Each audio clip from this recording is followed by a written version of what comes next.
बहुत अच्छे व्यक्तित्व के इंसान हैं। तो डॉक्टर ध्रुव कुमार जी और इनका विषय है डॉक्टर श्यामा प्रसाद मुखर्जी, शैक्षणिक विचार एवं दर्शन। धन्यवाद सोमा। सोमा कुछ ज़्यादा ही बोल देती है, छोटी बहन है, भाई की तारीफ कर देती है। मंच पर विराज हमारे बड़े आदरणीय इतिहासकार वक्ता भैरव लाल दास जी, हमारे साथी वक्ता मिथिला के माटी से हर वक्त अपनी खुशबू बिखेरने वाले राजेश झा जी और हमारे अनुज पत्रकार कवि अमलेंद्र अस्थाना जी, इस विभाग की निदेशक रूबी जी, आप सभी गणमान्य।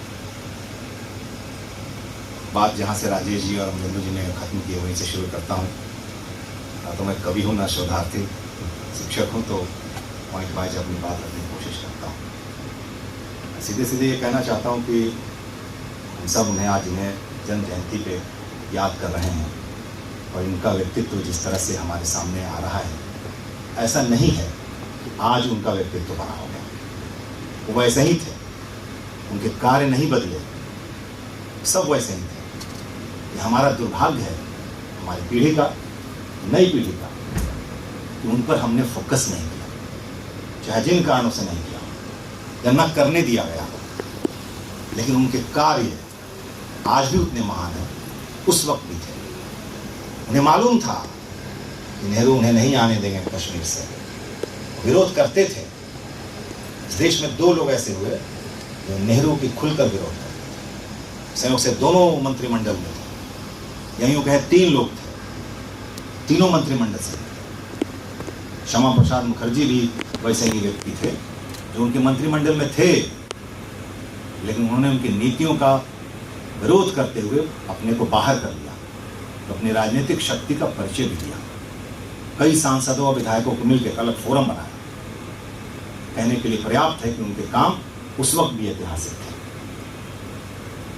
दूसरे दो व्यक्तित्व जिनके बारे में आप सब जानते हैं, अम्बेडकर और लोहिया। लोहिया को उनका प्रखर विरोधी माना गया, लेकिन श्यामा प्रसाद मुखर्जी भी कम नहीं थे।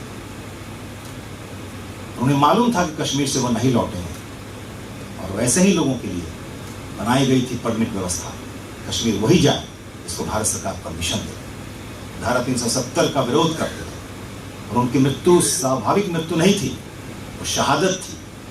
हम सबको उनकी शहादत को नमन करना चाहिए और मानना चाहिए कि धारा 370 अगर इस देश में समाप्त हुआ कश्मीर से, तो उन्हीं की शहादत की बराबर है। उस वक्त उन्होंने जो सपना देखा, जो सोचा, उसके बाद लोगों ने उस पर अमल करना शुरू किया। उन्होंने विरोध किया, उन्होंने कहा परमिट नहीं लेंगे, बगैर परमिट के जाएंगे। एक तरह से वो उनका विरोध था। उन्हें मालूम था कि वहाँ परमिट की व्यवस्था है, चाहते तो परमिट मिल सकती थी, लेकिन उन्होंने परमिट नहीं ली। विरोध स्वरूप वहाँ गए, बोला कश्मीर भारत का अंग है। आज जैसे अंग बना है वो, और आज धारा 370 खत्म होने के बाद जिस ढंग से उस इलाके का विकास हो रहा है, वो उस समय भी चाहते थे देश के बाकी हिस्सों का विकास हो। जिस तरह से वो उद्योग योजना और आपूर्ति मंत्री बने थे, जिस तरह से वो बिहार में इंडस्ट्री लगाना चाहते थे, लगाए, उसी तरह वो कश्मीर को भी विकसित